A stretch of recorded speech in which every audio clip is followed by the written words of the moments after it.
حیدرآباد کے پرانے شہر میں منگل کی رات دیر گئے ایک نوجوان کا بے دردی سے کر دیا گیا قتل۔ اطلاعات کے مطابق این گوڑا کشن باغ کے رہنے والے اروند نامی نوجوان پر کل رات اس وقت حملہ کیا گیا جب وہ موٹر سائیکل پر جا رہا تھا۔ نوجوان کی موقع پر ہی موت ہو گئی۔ سرعام قتل کی اس واردات سے علاقے میں سنسنی پھیل گئی۔ مقتول نوجوان کے والد اور رشتہ داروں کے مطابق قتل کے پیچھے ایک خاتون کا معاملہ ہے جو ان کے بیٹے اروند کو بلیک میل کر رہی تھی۔ پولیس نے نعش کو بغیر پوسٹ مارٹم عثمانیہ جنرل اسپتال کے مداخلہ منتقل کر دیا اور اس سلسلے میں کیس درج کرتے ہوئے مختلف زاویوں سے تحقیقات میں مصروف۔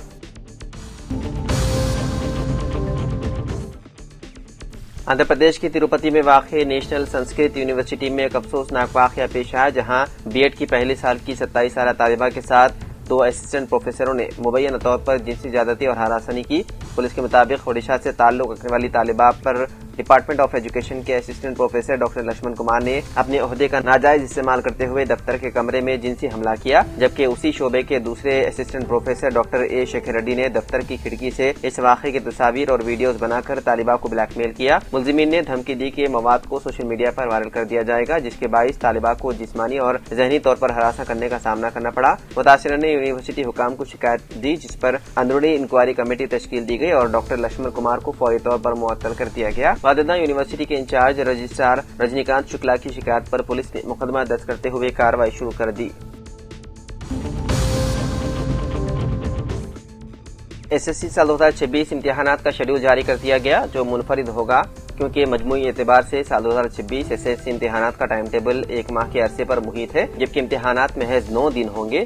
بورڈ آف سیکنڈری سے جاری ایس ایس سی امتحانات ٹائم ٹیبل کے مطابق امتحانات کا آغاز 14 مارچ سے ہوگا جو کہ 16 اپریل تک جاری رہیں گے۔ 14 مارچ کو زبان اول کا پرچہ ہوگا جبکہ گروپ اے کے لیے ہوگا۔ اسی دن پارٹ 1 اور پارٹ 2 کے بھی پرچے اول کا انعقاد عمل میں آئے گا جو صبح 9:30 بجے سے شروع ہوگا۔ پھر 18 مارچ کو زبان دوم کا پرچہ ہوگا اور اس کے لیے بھی اوقات کار صبح 9:30 تا 12:30 بجے ہوں گے۔ اس کے بعد 23 مارچ کو انگریزی کا پرچہ ہوگا اور 28 مارچ کو حساب کا پرچہ ہوگا۔ فزیکل سائنس کا پرچہ اول 2 اپریل کو ہوگا۔ 7 اپریل کو بایولوجیکل سائنس کا پرچہ دوم ہوگا۔ 13 اپریل کو سوشل کا اور 15 اپریل کو او ایس ایس سی و S S C vocational courses کا پرچہ اول ہوگا۔ 16 اپریل کو آخری پرچہ O S S C paper 2 ہوگا۔ ماہ مارچ اور اپریل میں تعطیلات کے نتیجے میں کافی مشقت کے بعد ٹائم ٹیبل تیار کیا گیا۔ امتحانات کا سلسلہ 1 ماہ جاری رہے گا لیکن درمیان میں تعطیلات ہوں گی۔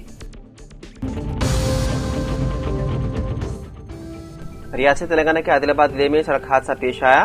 جینت منڈل کے تار روڈ کے قریب چہارشنبے کی عدل صبح ایک کار الٹ گئی۔ اس حادثے میں 3 افراد ہلاک جبکہ ایک شخص زخمی ہو گیا۔ مہلوکین کی شناخت عادل آباد کے جے جوان نگر اور لکشمی نگر کے رہنے والے شیخ معین الدین معین اور کیرتی ساگر کے طور پر کی گئی ہے۔ یہ حادثہ اس وقت پیش آیا جب یہ افراد مہاراشٹر سے بدریہ کار عادل آباد واپس آ رہے تھے۔ نعشوں کو ضلع ہیڈ کوارٹر کے ریمس اسپتال کے مداخلہ منتقل کر دیا۔ مزید تحقیقات ہے جاری۔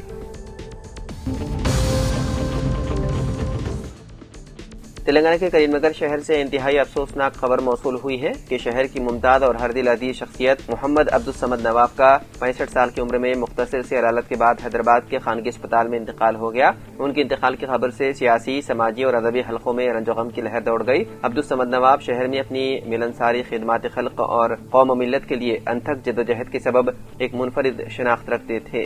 عبدالصمد نواب کی میت کریم نگر منتقل کی جا رہی ہے اور اطلاعات کے مطابق چہارشنبے کے روز بعد نماز ظہر تدفین خطے صالحین مسجد افضل بیابانی بائی پاس روڈ کریم نگر میں ادا کیے جانے کا امکان ہے۔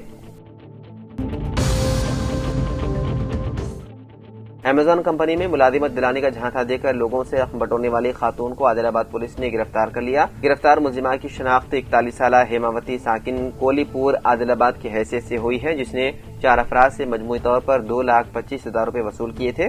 تفصیلات کے مطابق 28 نومبر کو متاثرہ خاتون 29 سالہ پرنالی نے پولیس اسٹیشن پہنچ کر شکایت درج کروائی۔ متاثرہ نے بتایا ہے کہ مئی میں اس کی ممانی سنیتا نے اسے ایمیزون کمپنی میں چیٹ پروسیسر کی ملازمت کا لالچ دیا اور دعویٰ کیا کہ اس کے جاننے والی ایک خاتون ملازمتیں دلوا سکتی ہے۔ اسی لالچ میں متاثرہ، اس کی سہیلیاں سہیتی اور لتا بھی شامل ہو گئی اور ملازمت کے لیے رقم دینے پر راضی ہو گئے۔ 11 مئی کو انہیں نیارا پیٹرول پمپ کے قریب واقع ایک دفتر لے جایا گیا جہاں ملازمہ ہیماوتی کو کنزیومر رائٹس آرگنائزیشن کی صدر کے طور پر تعارف کرایا گیا۔ متاثرین نے بھروسہ کرتے ہوئے رقم قسطوں میں ادا کر دی لیکن ملزمہ ہر بار کل پرسوں کہہ کر بہانے بنا رہی تھی اور آخرکار صاف کہہ دیا کہ ملازمتیں نہیں ہیں، جو کرنا ہے کر لو، جس پر متاثرین نے پولیس سے رجوع کیا۔ شکایت کی بنیاد پر مقدمہ درج کرتے ہوئے پولیس نے ملزمہ کو گرفتار کر لیا۔